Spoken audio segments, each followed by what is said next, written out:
أعوذ بالله من الشيطان الرجيم بسم الله الرحمن الرحيم والصلاة والسلام على أشرف المرسلين سيدنا محمد وعلى آله وصحبه وسلم تسليما كثيرا. We start off by praising Allah subhanahu wa ta'ala and sending our peace and blessings upon our Master Muhammad sallallahu alayhi wa sallam. We ask Allah subhanahu wa ta'ala to bless us with beneficial knowledge and understanding and wisdom. We ask Allah to never deprive us of beneficial knowledge and to increase us in beneficial knowledge.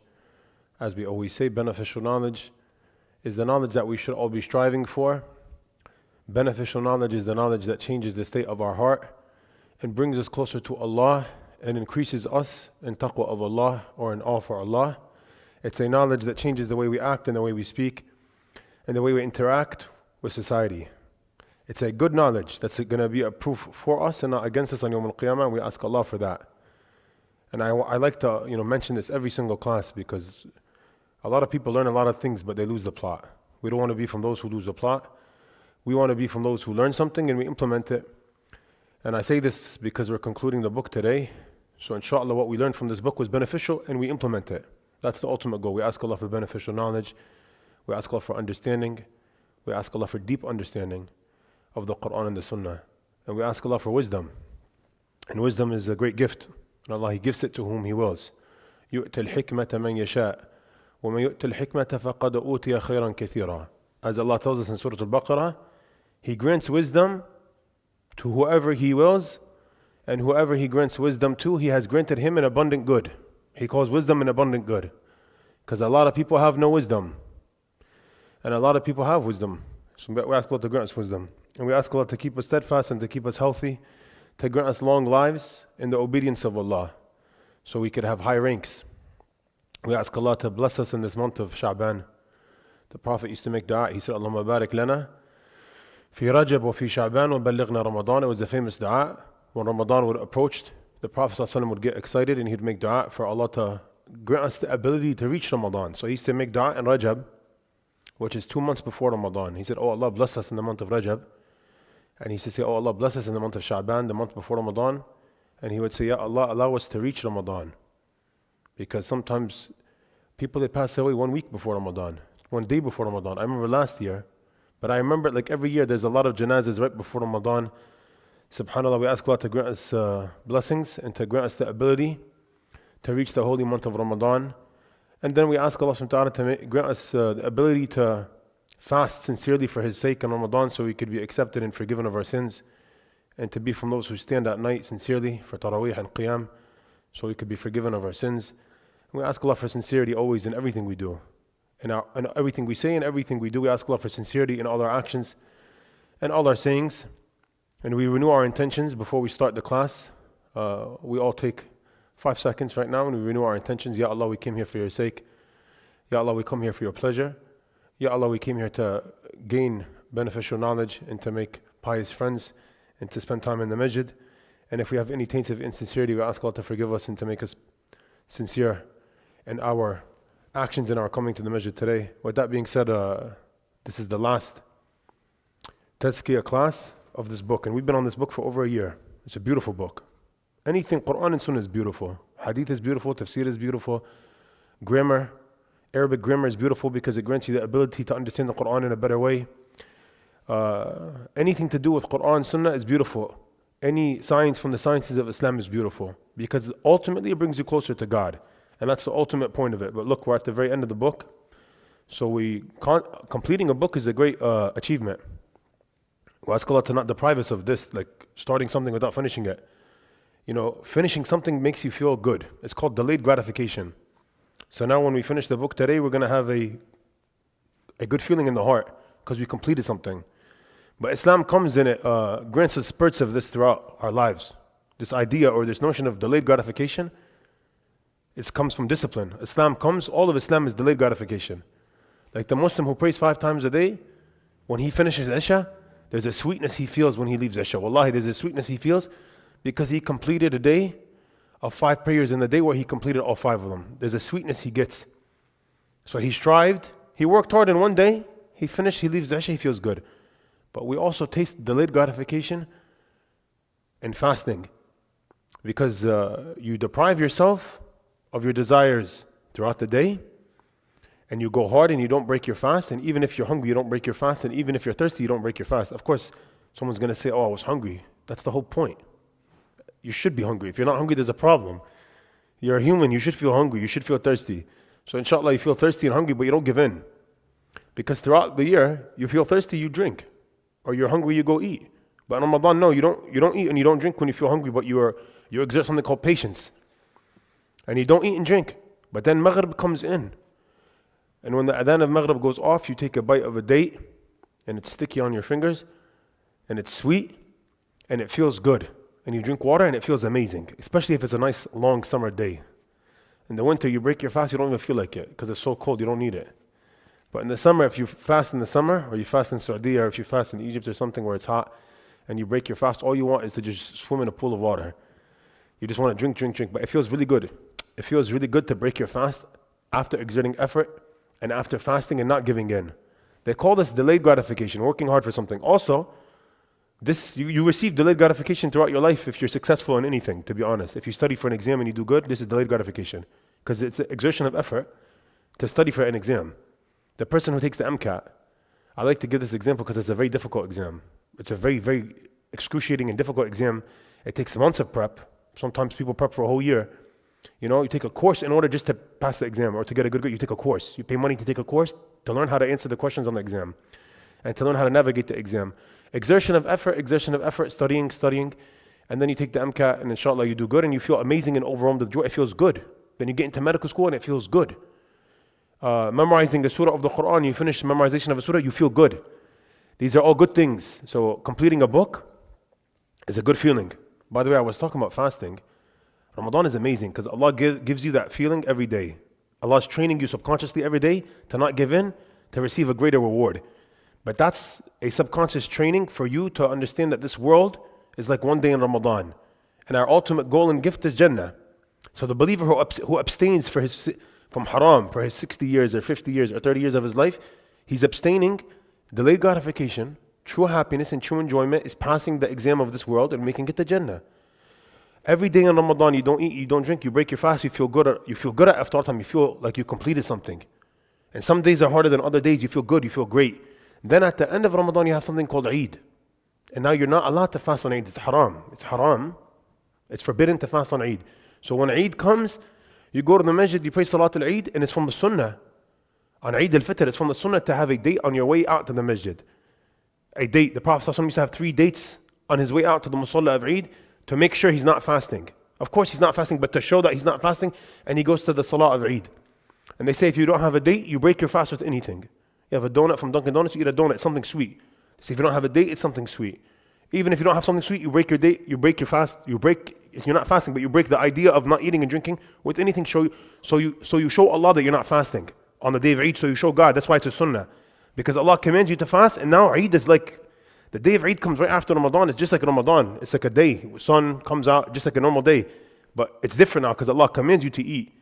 And this shows, you're showing Allah that you're a servant of Allah, you're a slave of Allah. When He tells you eat, you eat. And when He tells you don't eat, you don't eat. Wallahi, when Eid comes, every Eid is the same thing. I wake up or I'm up all night from the night before and it's time to go to the Salatul Eid. And I remember, one day I studied that it was like, it's sunnah to break your fast and eat dates. I'm like, I'm not even hungry. Like, I don't want to. But I'm like, no, let me do it because it's a sunnah. And I have something. I just have something. But wallahi, I don't want to do it. But this is the Muslim. Of course, you're not going to want to eat. You haven't been eating for 30 days. You're not in the mood to eat in the morning. You're trained not to eat. But you do it. And then Eid comes and Eid is like a victory. Because Eid is also like, it's like you making it to Jannah after. But of course, the person who truly enjoys Eid is the one who did good in Ramadan. But the one that was like this in Ramadan, he doesn't enjoy Eid. But the one who strived hard in Ramadan and he exerted himself in the last 10 nights, he was going hard all Ramadan, then the last 10 nights he was doing ibadah, all that. When Eid comes, he feels good because he feels like he's victorious. This is delayed gratification. You come out of the masjid on Eid and there's coffee and donuts and baklawa, everything is everywhere. Everyone just giving everyone everything to eat. People giving money to kids jumping up and down. It's all nice, it's like you want, it's like you enter Jannah. And that's what this life is. It's discipline, exertion of effort, coming out to the class in the cold, starting your car for 10 minutes before you get in because it's cold. It's all exertion of effort to receive a ultimate goal. But this discipline that we receive as Muslims, wallahi, it's needed throughout life. Like, we get it from our religion, of course, but it's needed throughout all caveats of life. And that's why the good Muslim, The upright Muslim, he stands out in every single aspect of society, every single caveat or every single whatever it is in society, he stands out. He's the best at work because he's disciplined. He's the best at school because he's disciplined, and etc. So us, I don't think it's the same faces when we started the book. I think there's only one person here. It's you, Salman, right? Oh no, sister, you two sisters, Sister Deepa and sister, what was your name? Iman? And the other sister, Mahjabeen, was here in the beginning as well, right? Sisters in the back are new. Sister and her mother are new. Sister is new. Subhanallah. Brother, you're new. Brother, you're very new. New. Riyadh, were you here from the beginning? Were you here from the beginning? From what? Subhanallah. Look at that. Subhanallah, Salman, you won, man. You guys won. Wallahi, good job. Good job. I don't have a present, but I give you all love. Wallahi, love. Wallahi. MashaAllah alaikum, bro. Really, I'm proud of you guys. And I'm proud of you too, Sister Emmy and Sister, her daughter. Wallahi, you guys also go very hard. Since you guys came, you guys don't break off. I think one day you didn't come and I asked your daughter where you were. She said you were sick. May Allah grant you shifa. Real warriors. Wow, MashaAllah, that's amazing. Inshallah, we all benefit, right? Subhanallah. Being steadfast is nice. It feels good when you win. Good job, sisters. You won. MashaAllah. MashaAllah. May Allah keep us steadfast always. Wallahi. So it feels nice to complete something. I was pressured. They're like, oh, you're going to start a different class? I go, no, I want to finish the book. Every semester, like, oh, Sheikh, you're going to do a different class? I go, no, I want to finish the book. We want to feel like we finished something. So alhamdulillah, we finished the book. We're going to finish the book, inshallah, if we don't die in the next 30 minutes. So we're in the last 2 chapters. We're going to finish them today. They're both small chapters. And it was a journey on purification. And I hope that all of you could write essays on what Tazkiyah is after this and teach classes and courses on Tazkiyah, because we talk about the same thing every class and we repeat a lot, by the way. I'm sure you notice. But it's nice to hear a repetition of Quran and Sunnah. It never gets old, to be honest. My whole life going to khutbahs, I hear the same thing or I give the same thing. It's going to be repetitive here and there. Because you're going to talk about death sometimes, you're going to talk about patience. It's all tied into each other. But if you look at the book, there's a lot. It repeats itself a lot because we talk about bad things first, then good things. And it's like a mirror. It's like a mirror of each other. It's the bad habit that you want to stop and you want to implement it, or you want to exchange it, or you want to change it with something good. It's the bad habit you want to kick out and you want to replace it with something good. So we talked about lying, right, in the beginning. And then we talked about in the second, third, truthfulness. Truthfulness is the mirror or the opposite of lying. So it's pretty much the same thing. And like I always say, and I say this to teach you guys the cheat codes, Islam is very simple. Don't do bad. Don't be annoying. Don't raise your voice. Be a good person. Have good conduct. And having good conduct and being a good person means you don't lie. It means you don't cheat. It means you don't backbite. It's common sense, honestly. Because when you think of a good person, you think of certain characteristics. So there's common sense to it. But it's also nice to have a science that tells us of what is bad according to our religion and what is good. So the first third of the book was abandoning negative habits, and then the second third was instilling good character. And then the third part of the book, which we're in now, which we're going to finish now, inshallah, is implementing worship.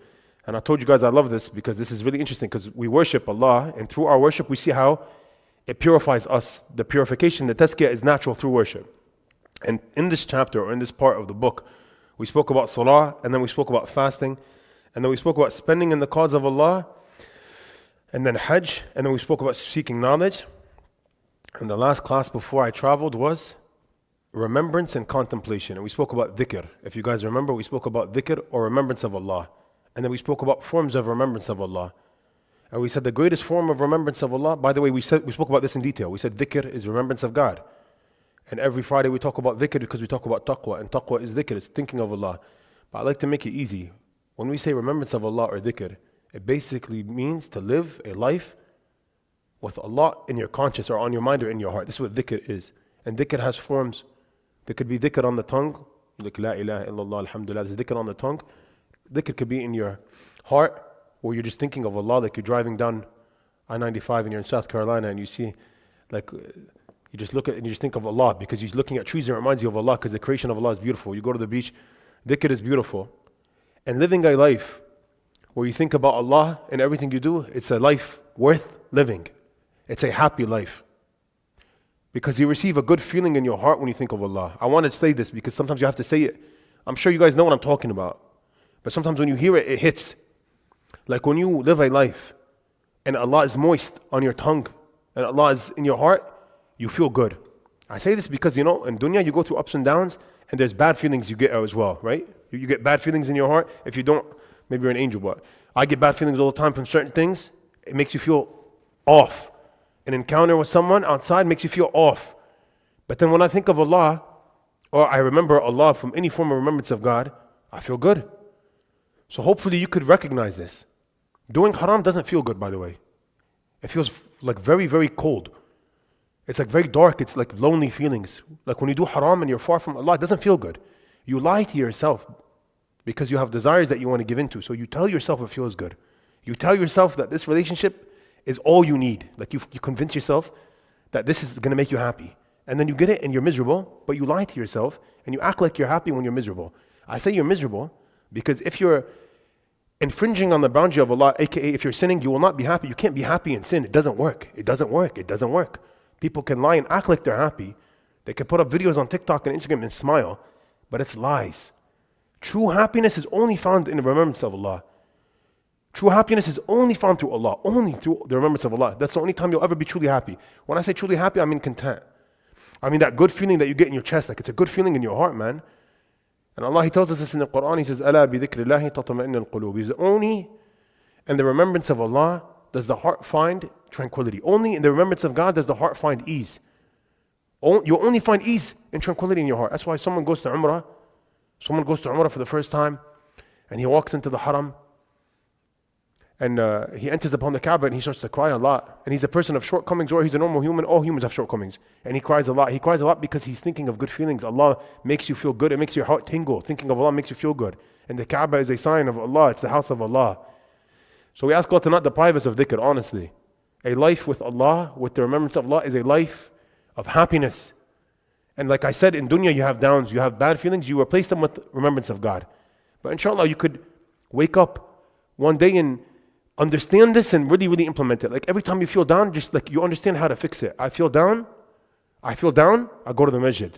And it fixes that feeling. I feel down, I read some Quran. I feel down, I call my friend who's a pious Muslim. Just hearing his voice uplifts my soul, wallahi. Read Quran, going to the masjid, and sometimes you feel really down and you're in a rut, and none of this stuff, you don't want anything, khalas, be easy on yourself, go easy on yourself, go sleep, wake up, talk to, like, be easy on yourself, don't be so difficult sometimes. Some people like, go read Quran, brother. No, what if I don't want to, my heart doesn't want it? Sometimes people go through stuff, but I'm saying, remembrance of Allah is victory, remembrance of Allah is triumph, remembrance of Allah is everything good. And then the author spoke about the forms. He said the Quran was the greatest form of remembrance of Allah because the Quran is the speech of Allah. So it's you reciting what Allah's words. And then he also spoke about dua. We spoke about dua and times of dua being accepted. And then he also spoke about Qiyam al-Layl, which I didn't mention because time ran out. But Qiyam al-Layl was the third thing he mentioned. But Qiyam al-Layl is a prayer. So Salah is all dhikr. So now, the chapter we're on now is the chapter before the last chapter. And the last chapter after it is very short. This chapter that we're on now is contemplating death. And then after contemplating death is calling to Allah and striving in His cause. Calling to Allah like da'wah. Calling to Allah, calling to good, and striving in His cause is striving, jihad yani. So, contemplating death, what a topic. Muslims always talk about death all the time. Muslims always talk about death, and this is a good thing, because the Muslim is not scared of death. The Muslim embraces death. The mu'min embraces death in the concept of death in the notion of death. The Muslim does not run away from death. Western society, the society that we're from and I was raised in and we're all raised from, it ignores death. Anything to not mention death. Like, why are you talking about that? Don't talk about that, because you can't live with the reality of what's going to happen to you. What's going to happen to you? Death. وَعْبُدْ رَبُّكَ حَتَّى يَأْتِيَكَ الْيَقِينَ.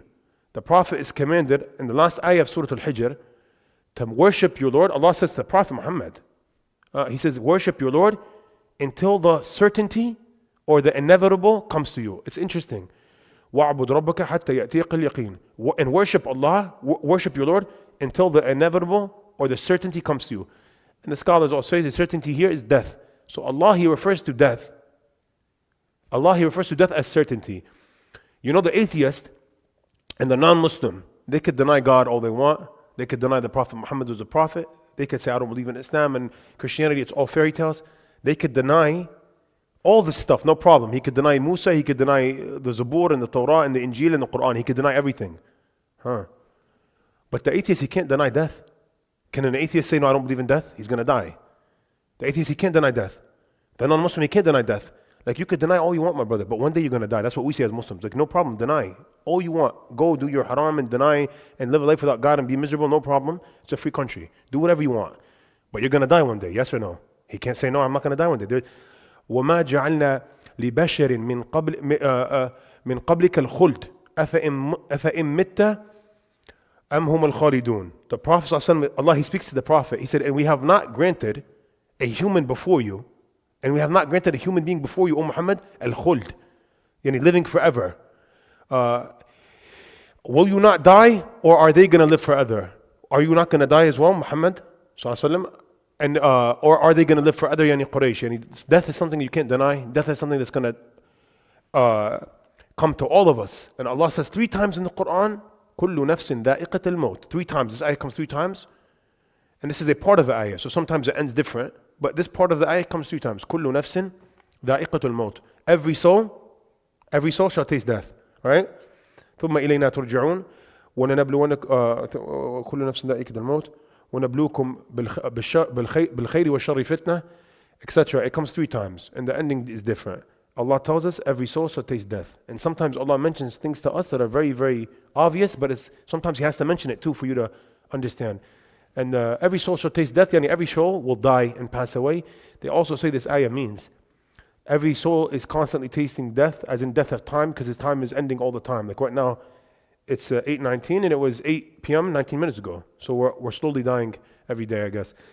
So contemplating death, the author, he says, contemplation of death and thinking about your future in the next life is a powerful means of softening the heart and growing closer to Allah. You know, subhanAllah, when contemplating death, thinking of death is a good thing. Like I said, as Muslims, we embrace it.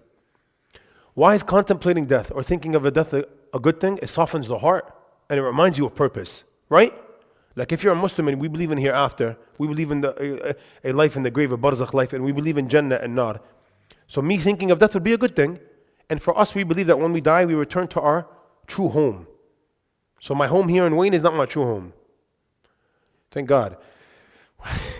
So home, dunya home, not as true home. But we have comfort in our dunya home, but the ultimate comfort is with Allah in our real home. That's why we say, Inna lillahi wa inna ilayhi raji'un. Alladhina idha asabatum musibatun qalu, Inna lillahi wa inna ilayhi raji'un. Allah, He tells us in the Quran, those who are afflicted by a test or a difficulty or a calamity, they respond. Their response to the test or the difficulty or the calamity is Inna lillahi wa inna ilayhi raji'un. To Allah we belong and to Him we return. The scholars say that we're commanded as Muslims to respond with a news of death or news of any calamity. Of course, I say news of death first because this is what we all know it for. Inna lillahi wa inna ilayhi raji'un. When do you hear it? When your aunt tells you that like your uncle passed away, or when your mom tells you your uncle passed away, or you go to the masjid and they say so-and-so's father passed away, immediately you say, Inna lillahi wa inna ilayhi raji'un. No, but the Quran tells us this is for any calamity.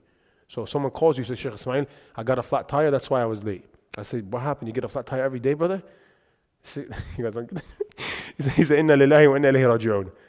And to Allah we belong, and to Him we return. This is a calamity, man. A flat tire outside is 18 degrees. What? It's not a good thing. It's a bad thing. So any type of difficulty, someone loses their job. Inna lillahi wa inna ilayhi raji'un. The proper response for the believer, the response of Iman to any difficulty is Inna lillahi wa inna ilayhi raji'un. So of course if someone passes away, we're going to say that as well because that's a calamity. Loss of life is a big deal. So why do we say this? We say because we remind ourselves of our ultimate abode and our ultimate purpose by saying this. Because Inna lillahi means we belong to Allah. So if I'm going to pass away, or someone passed away, it's fine. Inna lillah, we belong to Allah, so that person is going to return to Allah. Wa inna ilayhi raji'un, and we are going to return to Allah. It grants you comfort because you think I'm going home. Because when you're out traveling, no matter where you go, no matter how nice the hotel is, wherever you go, you miss home. This is nature. This is the nature of the heart. There's no way someone goes somewhere and he doesn't miss home. I never heard that in my life. Wallah, he could be in the nicest hotel in the world. After 3 days, you're going to miss home. Home is comfort. Home is comfort. Home is, you know the guy down the street, and you know the guy here, and you know your neighbors. Your cousins are there. Everyone's there. If something happens, you call someone immediately. Comfort. You know the guys at the mosque, right? You know school. You know, like you're familiar with everything around you. Home is comfort. So ultimate comfort For the believer, is home. Home is with Allah. Inna lillah. We are from Allah. Wa inna ilayhi rajiun. And to Allah we will return. So it consoles the person. So the author, he says, contemplation of death and thinking about your future is a powerful means of softening your heart and bringing you closer to Allah. The remembrance of death, it softens the heart. And we want to purify our hearts and soften our hearts. Death is inevitable and undeniable. Like we said, you can't deny death. No one can deny death. You could deny anything but death. And then he says, remember the day the author says, remember the day that you will be lifeless and dead. Yes, remember that day. I would assume it's going to be really cold. Like if you're buried in soil, it's going to be cold. The soil is going to be cold, right? The earth will be your bed. Worms will feed off of your body. And either paradise or hell will be your future abode. So I love this. Like, be real and think about death a lot. Because when you die, you're not going to be in a comfortable place. You'll be in a grave. And our graves right now are freezing because it's freezing outside. So you're going to be in a grave and dirt is going to be put on you. And eventually, excuse me.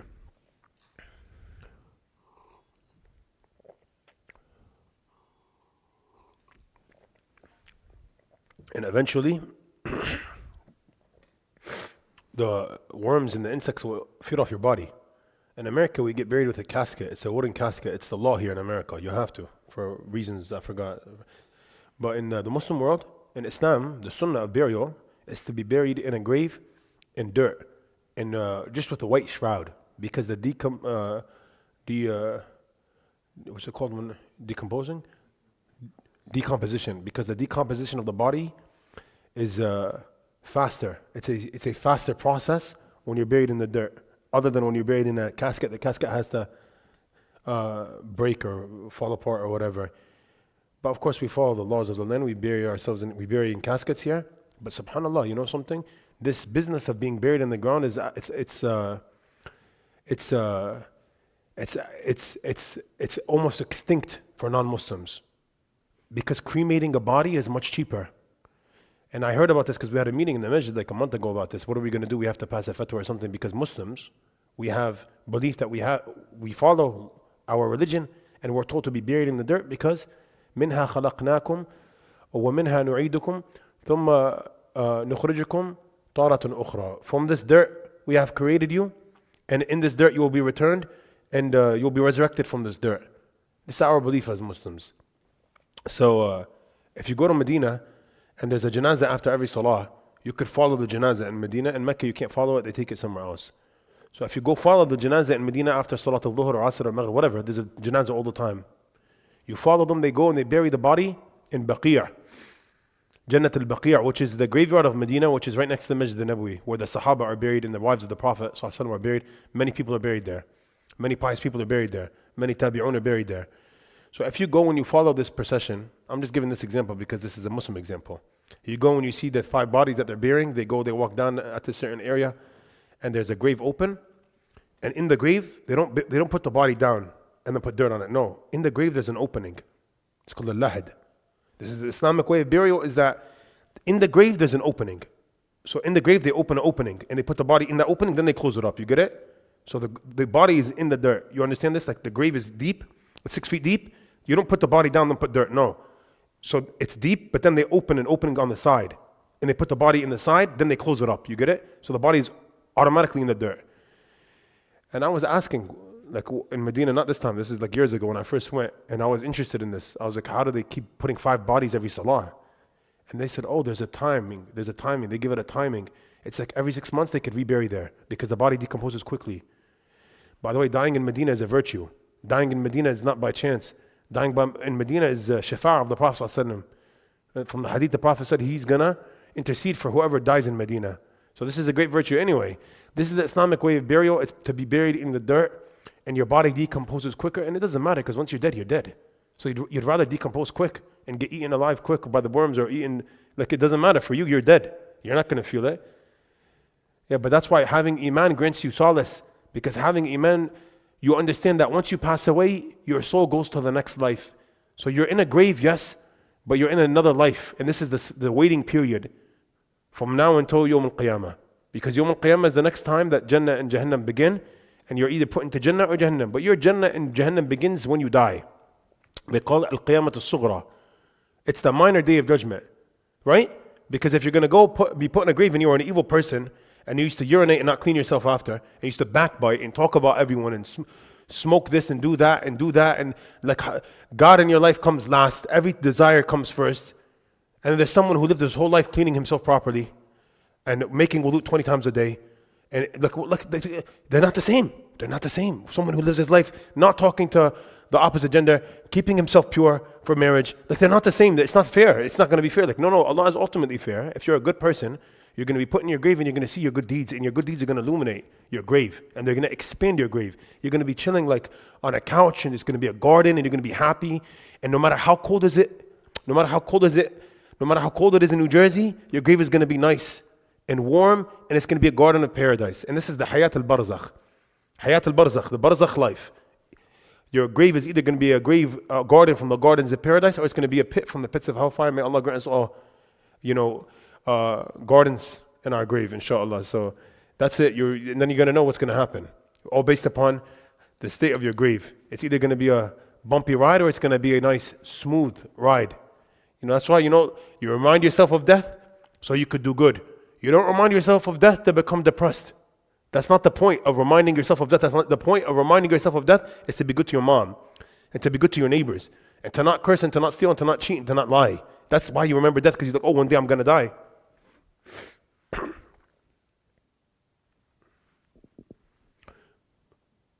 Do you hear that, or is that me? There's a ringing noise in my ear.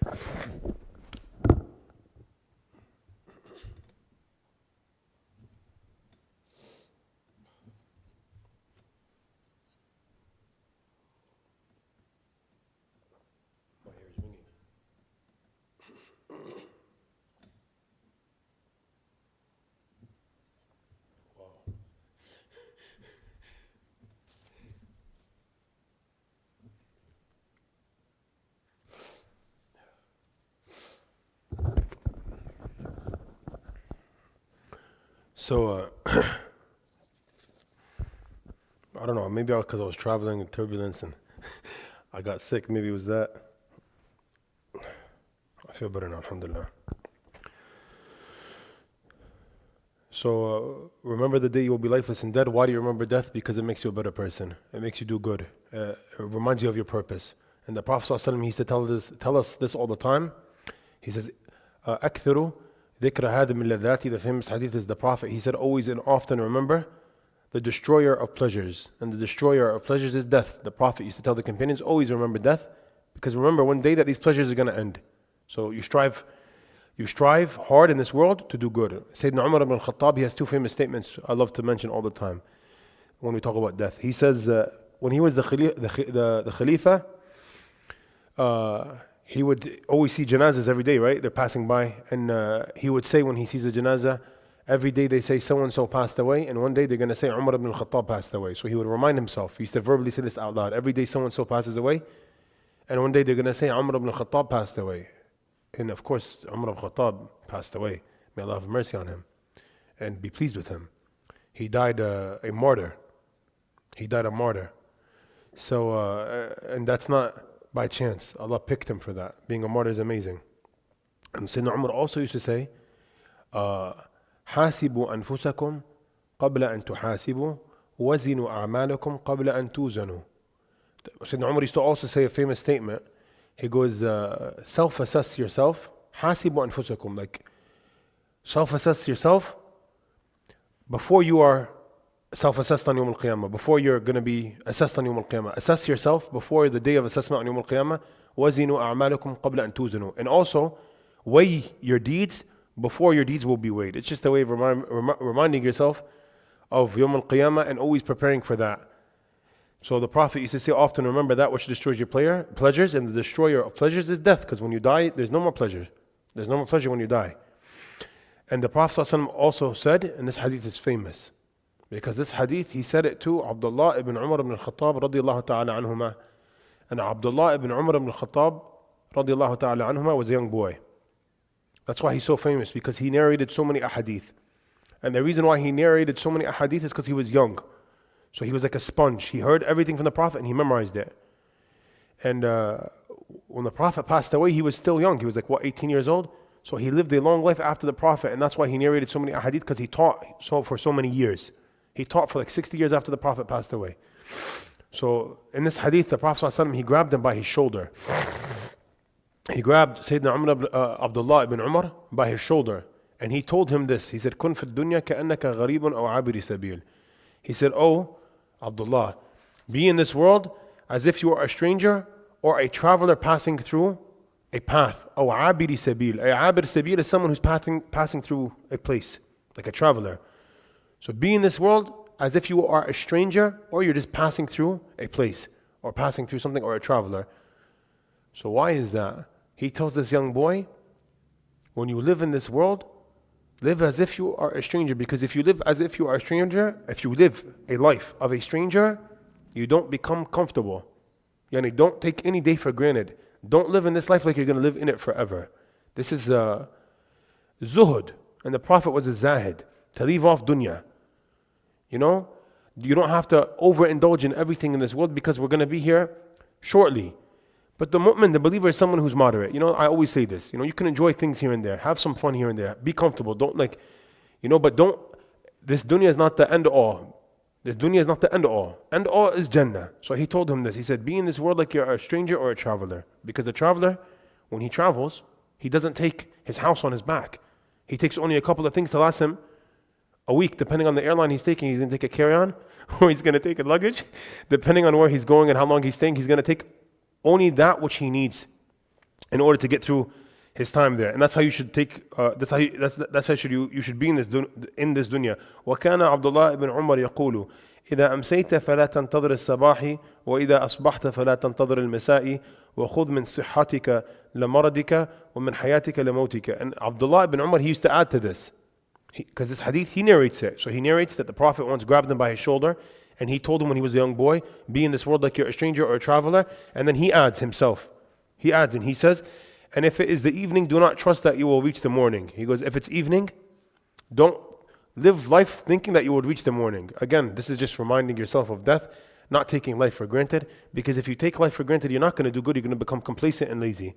But if you think that when you're praying duhr now, that you're going to die before Asr, you're going to pray a good duhr. You're going to make a lot of dua in salah. You're going to pray good. It's going to polish your actions. And if it is the morning, do not think that you would reach the evening. Then he said, take advantage of your health before the day when you become sick. This is natural, man. You're not going to always be healthy. And sometimes Allah gives you, you go through something in life to realize this before you get old, so you could wake up. Maybe you sprain an ankle and you can't pray standing up or something, or you hurt your back working out and you can't pray or make sujood. The uncles that sit on the chair, I don't want to say this sounds mean, but I'm sure they hate it. No one wants to sit on a chair and pray, by the way. No one wants to do that. Everyone wants to pray standing. Standing is amazing. Standing, you feel worship. Making sujood, you feel worship.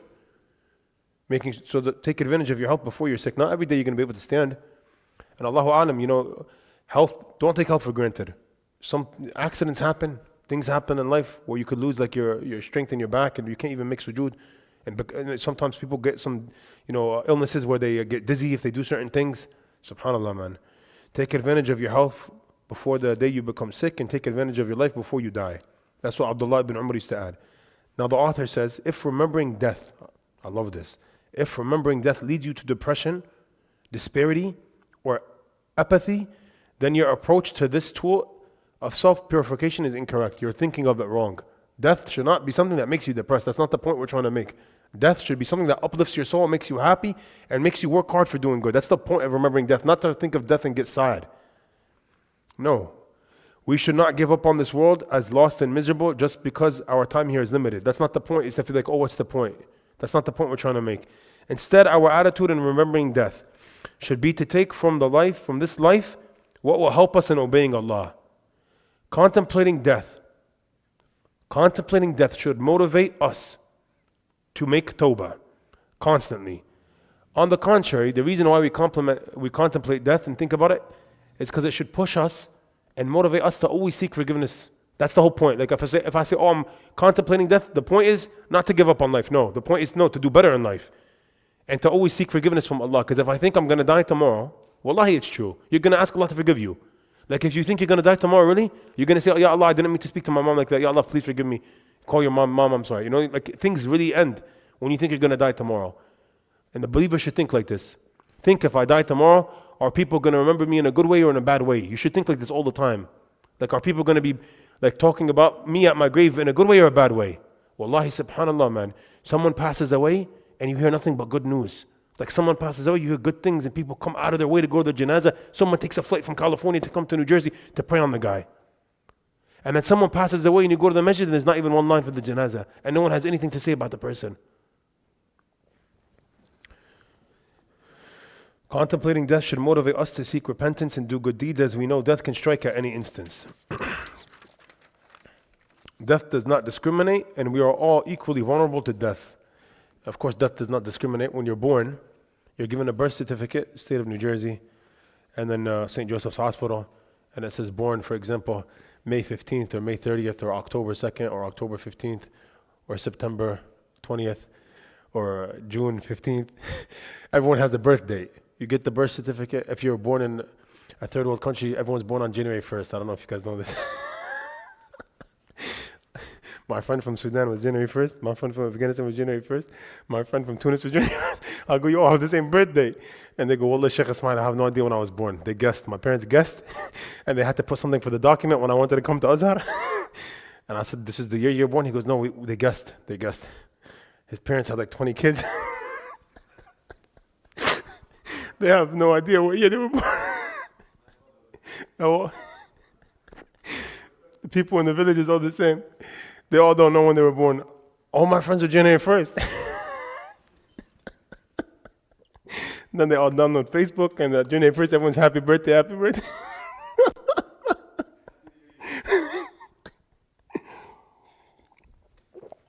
I was shocked, my friend. He was like my age, and he was like 10 years younger than me on his passport. I go, yo, you were young. He goes, no, that's not right. They guessed. My dad said it was better to -5 years. He said when I try to apply for school. SubhanAllah, when I saw that with my friends, I was like, yo, age is just a number, right? Because here in America, we fixate on age a lot. SubhanAllah. SubhanAllah. Death does not discriminate. We're all vulnerable to death. So when you're born, you're given a birth certificate. So we all know when we were born. And we're reminded sometimes of our birth dates. You know, you go apply for something, you get a birth date. You go passport, birth date. You go DMV, and you get a license, birth date. You get pulled over by the police, birth date, right? So you're reminded about your birthday all the time. But we also have a death date, but it's secret. You don't have a death date written on your passport or a death date written on your license. But wallahi, it would have been nice if you did. No, but if you did, you're going to get complacent and you're going to just save everything for last minute. That's why you don't know. That's why death is a surprise. قل إن الموت الذي تفرون منه فإنه ملاقيكم ثم تردون إلى عالم الغيب والشهادة فينبئكم بما كنتم تعملون. Allah, He says in Surah Al-Jum'ah, in the last verse, He says قل إن الموت الذي تفرون منه فإنه ملاقيكم. Say that death that you are running away from, يعني of course not physically running away, but you're not thinking of. This is the ayah in the Quran. قل إن الموت الذي تفرون منه. Say that death that you're avoiding and you don't want to think about and you don't want to be reminded about, فإنه ملاقيكم. Indeed, that death that you're running away from, ملاقيكم.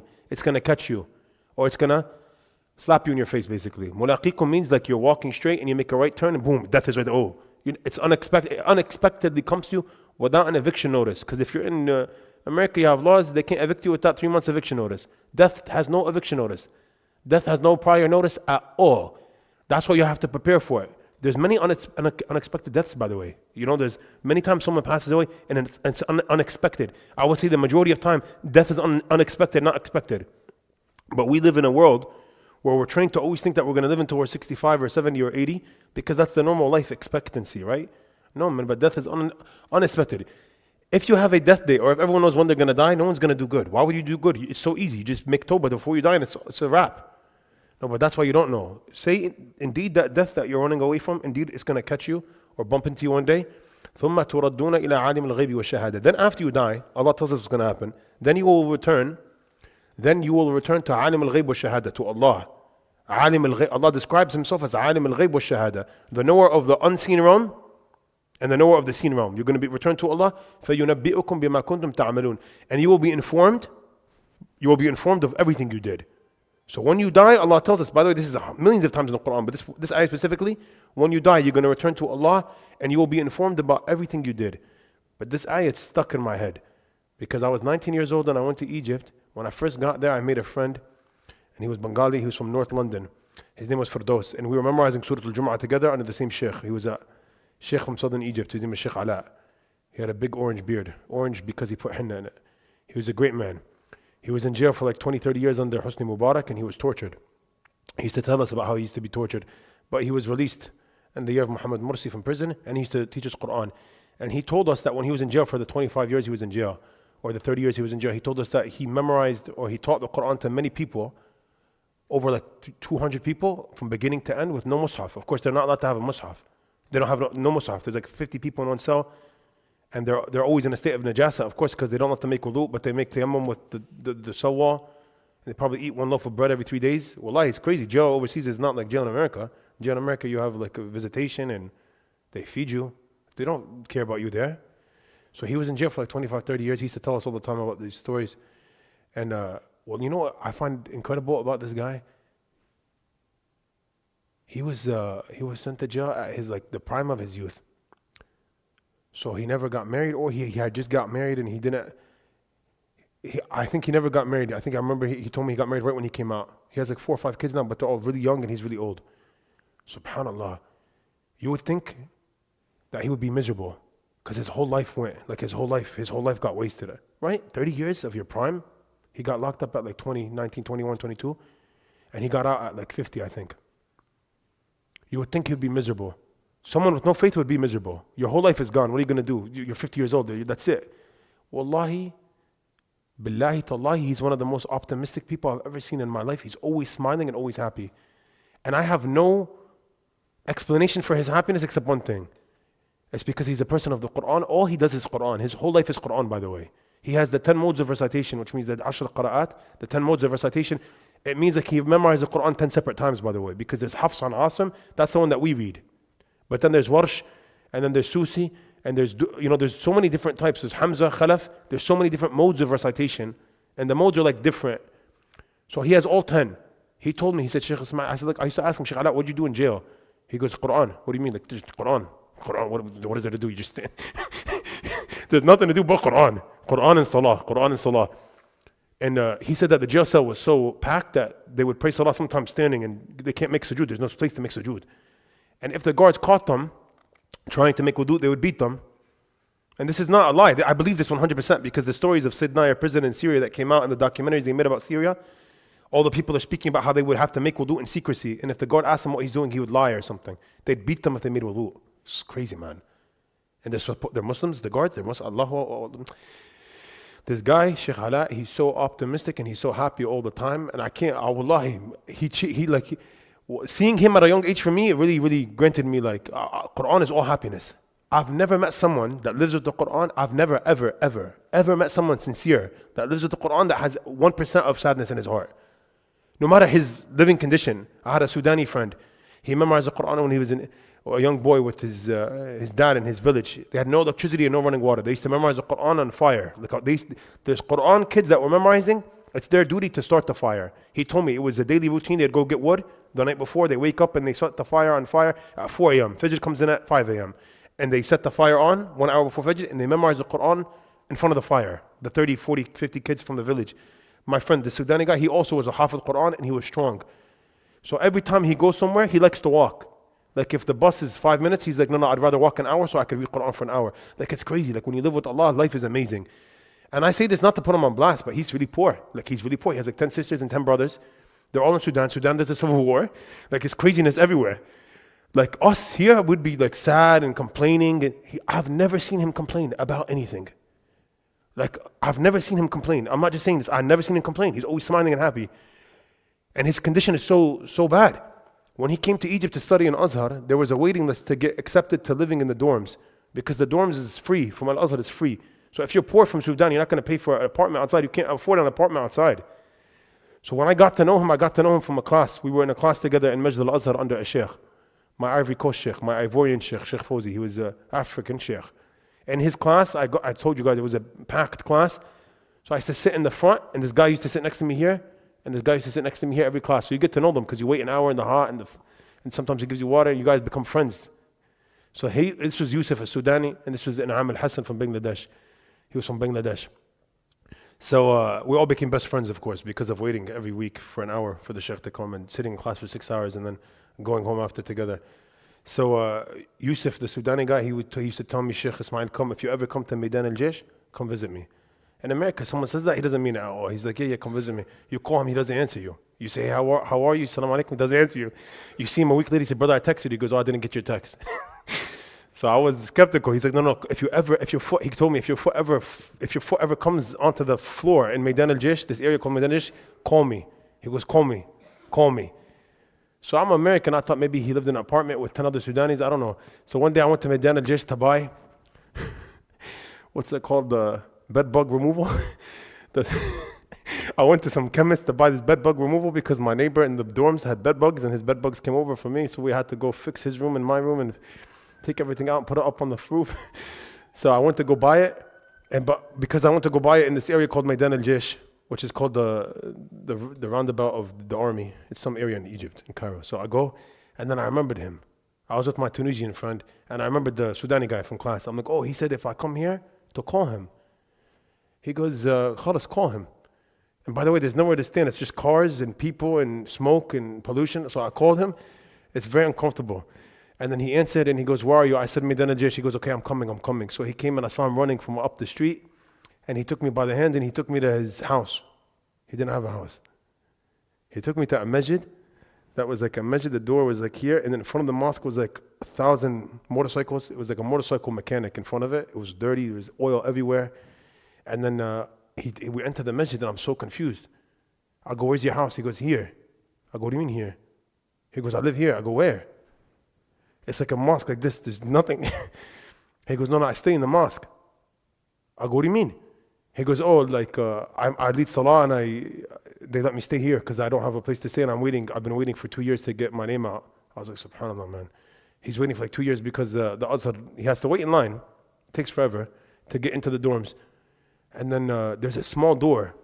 Like, for example, right here, there was a small door and you walk into it and there's like stairs on top. So it's like small. For me, I still have to crawl in. And that was his room. Wallahi, I swear. It was like this. And then you crawl in and you sit and it's damp and cold. And then there was a noise in the back. And I hear it and all of a sudden something hits the back wall. I go, what's that noise? He goes, oh, there's a soccer field behind us. Wallahi. And you hear people screaming. He goes, all night. They play till Fajr. He goes, there's no way you sleep here. I go, how do you live here? How do you live here? Like, how do you live here? He goes, Adi, you get used to it. And just smiling, happy, smiling. And then he has like this old book open and there's no light, of course. I swear there's no light. Wallahi, there was no light. He had this little old cell phone with a light on. And he used to read like this. I was like, how do we complain in America about anything? And this guy's here. He's happy to be here. He's like, oh, in Sudan, there is a war. Here, there's no war. SubhanAllah, man. No, but people of Quran are always happy. People with Allah are always happy. People with Allah are always happy. The Prophet, he said, مالي وللدنيا ما أنا في الدنيا إلا كراكب استدل تحت شجرة ثم راح وتركها. The Prophet, he said, one day he was sleeping on hasir. Hasir is the Prophet used to sleep on, not a fancy cushion. He used to sleep on this thing made of straw or hay. So one day he woke up and he had an implant, or he had like the indent of the hay or the straw on his face. So the Sahaba, they were very sad. They said, oh Rasulullah, we can make you a nice Tempur-Pedic mattress. They said, oh Rasulullah, we can make you a nice comfortable mattress so you could sleep on it. And then he said this, he goes, Mali walid dunya. He goes, what do I have? What do I want with dunya? The Prophet responded to them after they told him, why do you do this to yourself? We can make you a nice mattress. He said, Mali wa malid dunya. He goes, what do I want with dunya? Ma ana fi dunya illa karakibin istadalla tahta shajara. He goes, the example of me in this dunya is like someone who's riding a horse and he needed to take a break. So he took a break under shade, a tree that grants him shade. ثُمَّ رَاحَ وَتَرَكَهَا. Then he gets up and he continues to go. He said, my understanding of my world here is like when someone stops for 5 minutes to fill up gas from the gas station and continue. That's this dunya for me. And I just say this this is like, of course, you don't have to be to that level of the Prophet. But the Prophet ﷺ, if he wanted riches, he could get riches. Like if he wanted anything, he could have got it, but he didn't care for it because he cared for the hereafter. I just say this so you don't forget the plot. The Prophet, he said, اغتنم خمسا قبل خمس شبابك قبل حرمك والصحة قبل سقمك وغناك قبل فقرك وفراغك قبل شغلك وحياتك قبل موتك. The Prophet, he said, I was going to go into a lot of detail, but there's like no time and we want to finish the book. I'm just going to read these. He said, take advantage of 5 before 5. This is a famous hadith. This hadith is a khutbah.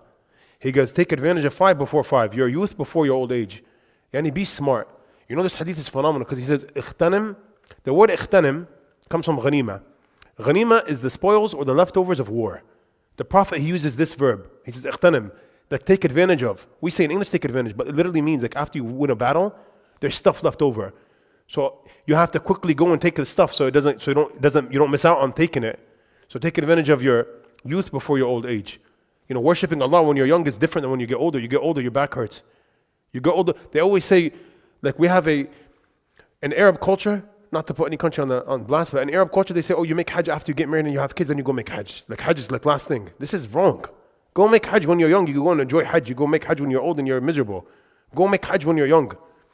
Take advantage of your youth before your old age and your health before your illness. Yani you never know when you're going to get in a freak accident and you're going to lose the ability to walk or stand or make sujood Allahi. So yani it means worship Allah good when you're healthy before you get sick. And your wealth before your poverty. Of course, when the Prophet says take advantage of this before this, he means in acts of goodness, of course, in worship. Take advantage of your wealth and giving sadaqah and giving zakah and doing good things before you become poor. And your free time before you become busy. Everyone becomes busy. This dunya, you become busy, either with work or with relationship, marriage, and kids. Everyone becomes busy. And your life before your death. Take advantage of your life before your death. The Prophet, he said, نِعْمَتَانِ مَغْبُونٌ فِيهِمَا كَثِيرٌ مِنَ النَّاسِ الصِّحَّةُ وَالْفَرَاغُ. He said there's two blessings that that people are often deceived by. He said health and free time. There's two ni'am, نِعْمَتَانِ مَغْبُونٌ فِيهِمَا. There's two blessings that people are often deceived by. And the adjective here is مَغْبُونٌ فِيهِمَا. And ghaban is when you get cheated in the marketplace. When you get cheated in a business transaction. Like you go to buy something and he cheats you. This is ghaban. The Prophet says that there's two blessings that cheat you like this. Or they deceive you like you got deceived in the marketplace. That's siha and faragh. Being healthy and being free. Because when you're healthy, you never think of health. There's no way you think about it until you lose the health. Then you know what you had. No one really takes advantage until they lose it. Then they knew what they had. And also being free. And the Prophet, he said, يُوشِكُ الْأُمَمُ أَن تَدَاعَ عَلَيْكُمْ كَمَا تَدَاعَ الْأَكَلَةُ إِلَى قَصْعَتِهَا فقال قائل ومن قلة نحن يومئذ قال بل أنتم يومئذ كثير ولكنكم غثاء كغثاء السيل ولينزعن الله من صدور عدوكم المهابة منكم وليقذفن الله في قلوبكم الوهن فقال قائل يا رسول الله وما الوهن قال حب الدنيا وكراهة الموت. The last hadith in this chapter, before we start the last chapter, is this hadith that speaks about what the consequence or the result of loving dunya is and not thinking about death. The consequence and the result of avoiding death and loving life. The nations will summon one another against you. The nations will soon summon one another against you. Yani the whole ummah against the Muslims, right? Just as people invite one another to share a dish. The same way that you go and invite 5 people to come share a dish. When you go eat at the Yemen land restaurant, they give you a big dish, hanid. You share all of you together, you put your hands together and you eat the dish. So the Prophet wants to make the Sahaba understand this picture. Because the Arab back then, everyone shares a plate. Now everyone is, no, back then everyone shares and they eat from the same plate, right? So the nations will get together just the same way that you guys get together to eat a meal.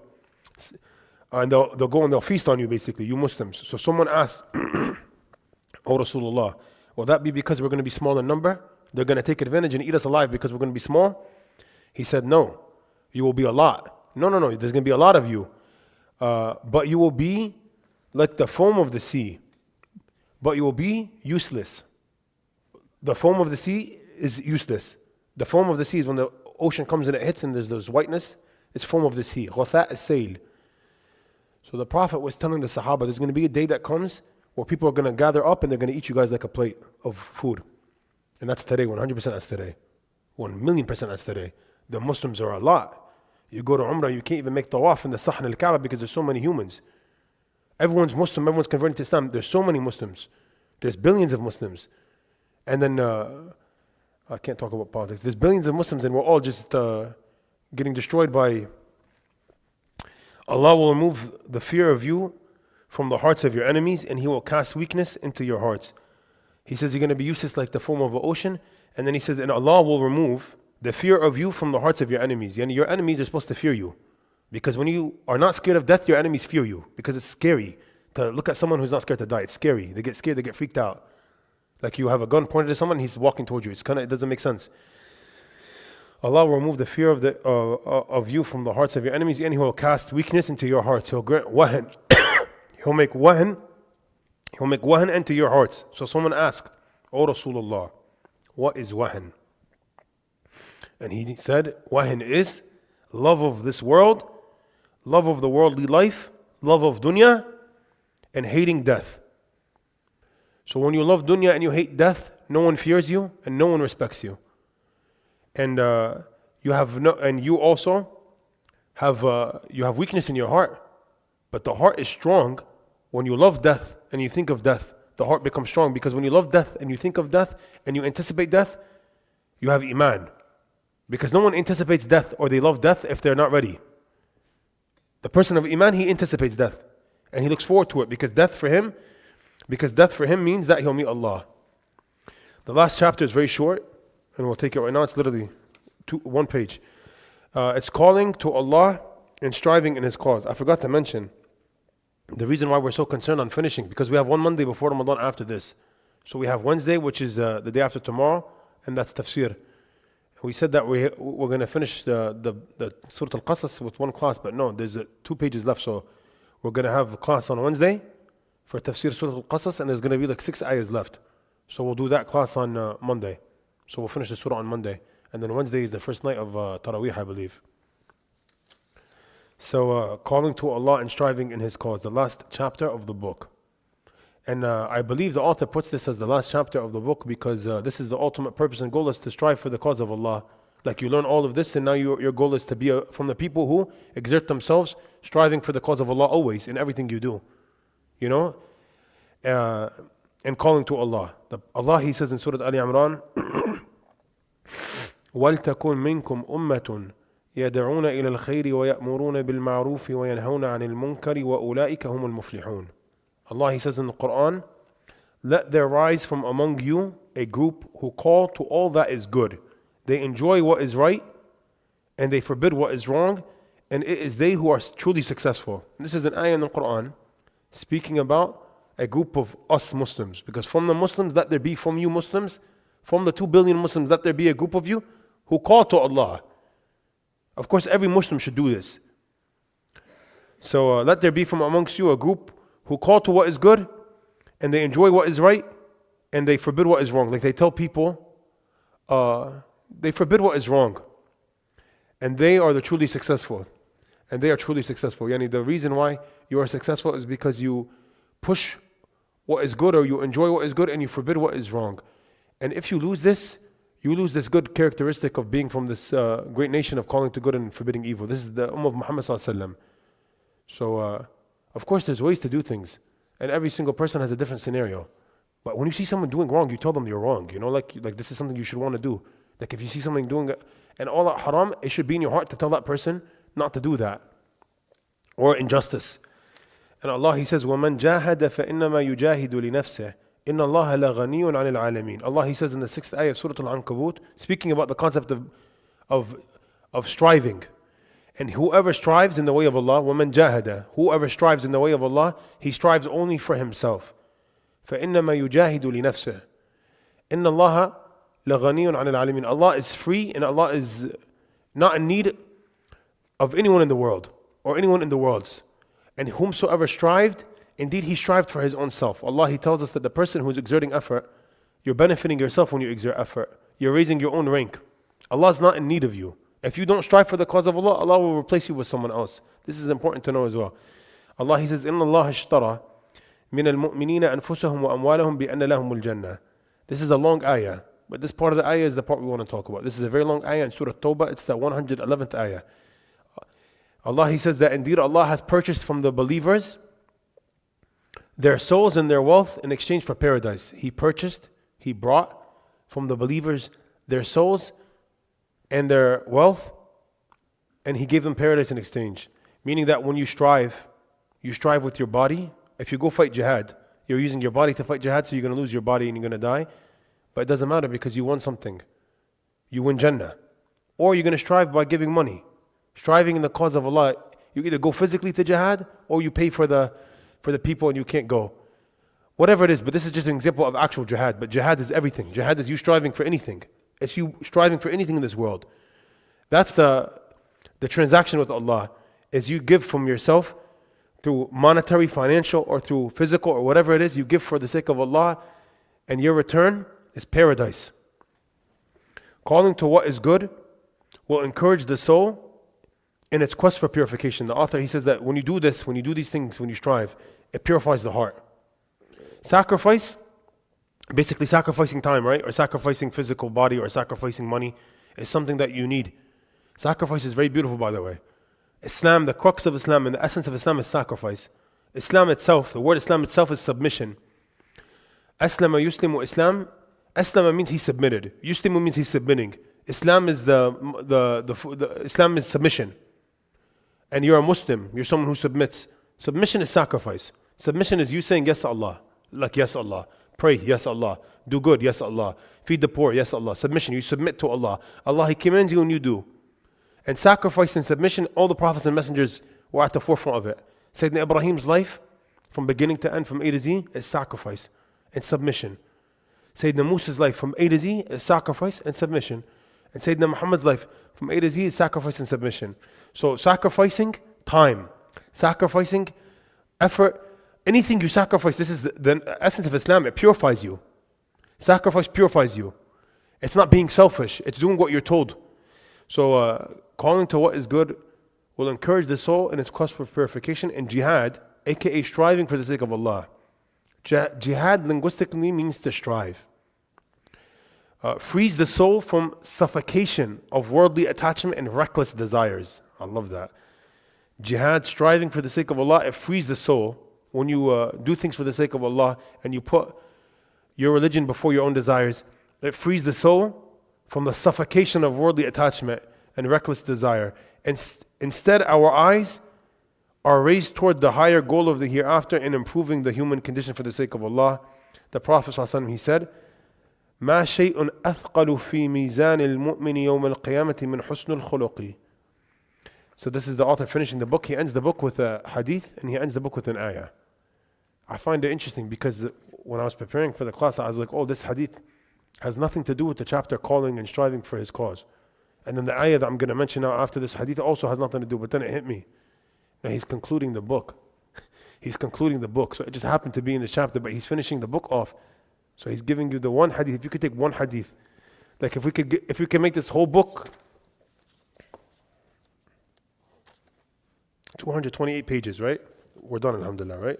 This is the after stuff and table of contents. 228 pages. If you're going to summarize it with one hadith, that's what he does. In one ayah, that's what he does. And I love that.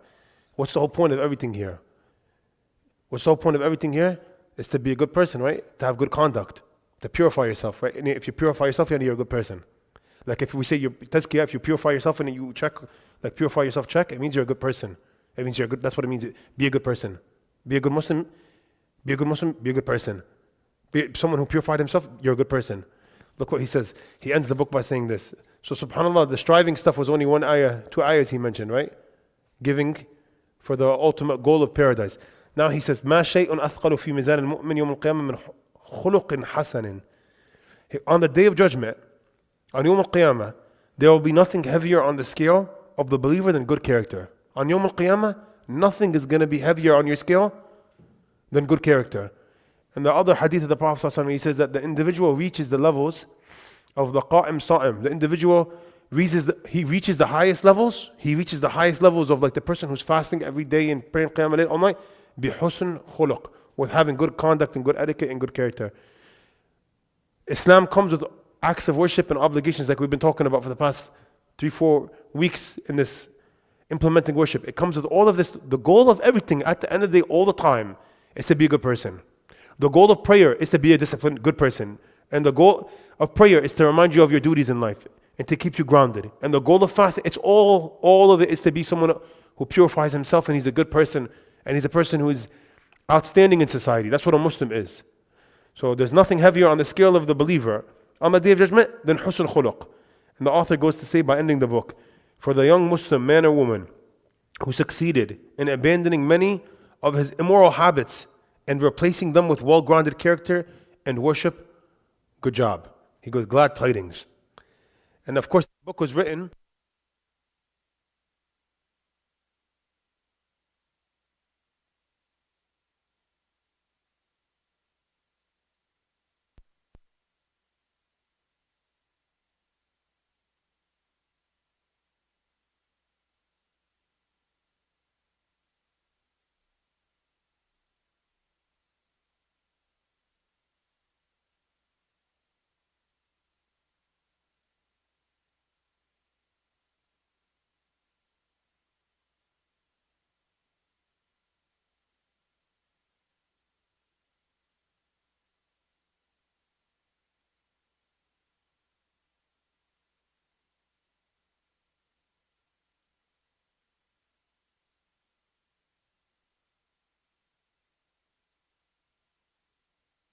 testing.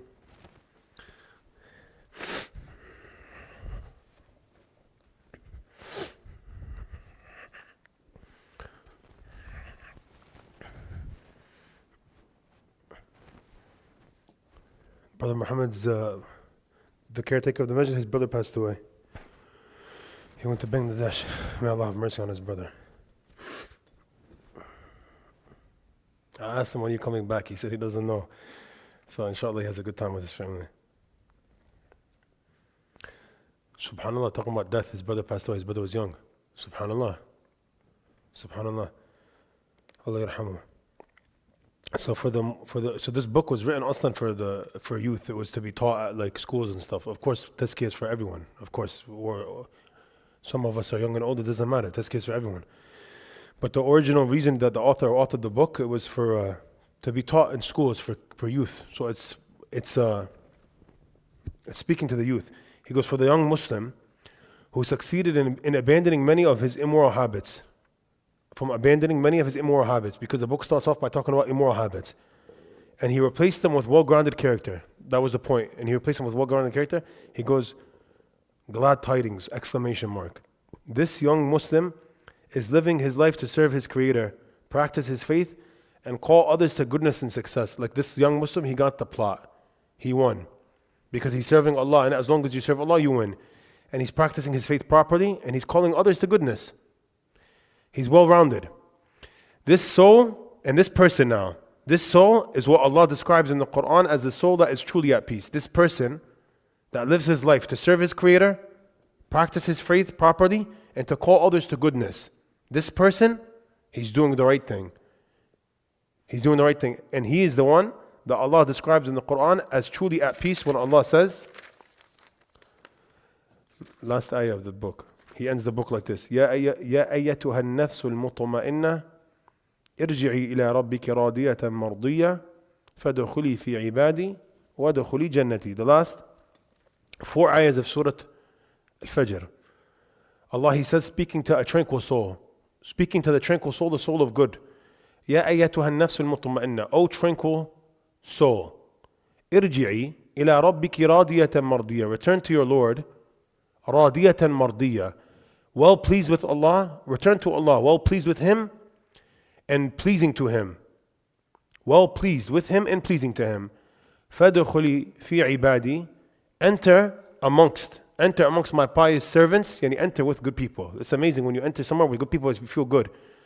وادخلي جنتي, and enter my paradise.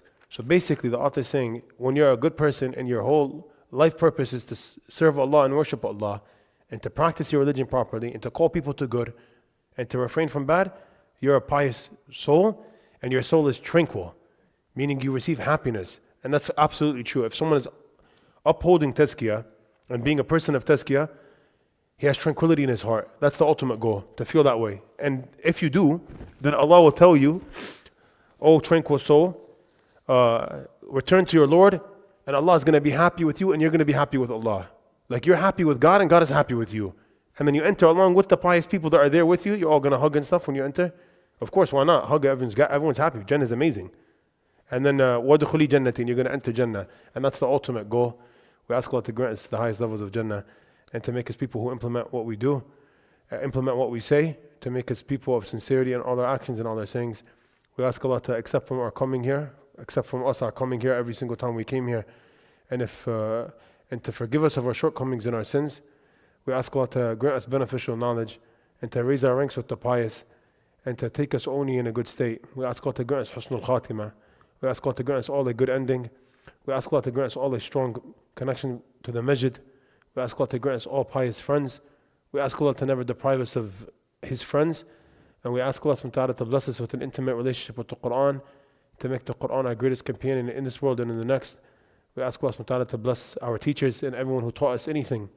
And we ask Allah to accept from us and to forgive us. Wa sallallahu ala Sayyidina Muhammad wa ala alihi wa sahbihi wa sallam. Congratulations. Congratulations to everyone. And before I take your question, so, go. Allah yarhamu. We make dua for your cousin's son now. اللهم اغفر له وارحمه وعافه واعف عنه واكرم نزله ووسع مدخله واغسله بالماء محمد مطري الله يرحمه واغسله بالماء والثلج والبرد ونقه من الذنوب والخطايا والآثام كما ينقى الثوب الأبيض من الدنس اللهم اجعل له دارا خيرا من داره وأهلا خيرا من أهله وجيرانا خيرا من جيرانه وأعذه من عذاب القبر وعذاب جهنم اللهم اجعل مثواه الجنة ولا تجعل مثواه النار اللهم ارزقه فردوس الأعلى من غير حساب ولا سابقة عذاب اللهم ارزقه صحبة النبي صلى الله عليه وسلم وأهله والصحابة في الجنة اللهم اغفر لحينا وميتنا وصغيرنا وكبيرنا وذكرنا وأنثانا اللهم من أحييته منا فأحيي على الإسلام ومن توفيته منا فتوفيه على الإيمان اللهم لا تفتنا بعده ولا تحرمنا أجره واغفر اللهم لنا وله وصلى الله على سيدنا محمد وعلى آله وصحبه وسلم تسليما كثيرا. As I was saying, inshallah, we're going to pick a different subject for Monday night. So Tazkiyah was nice. So it was really nice because it was different topics, it was miscellaneous topics. But inshallah we pick something really, really nice for after Ramadan. We're done.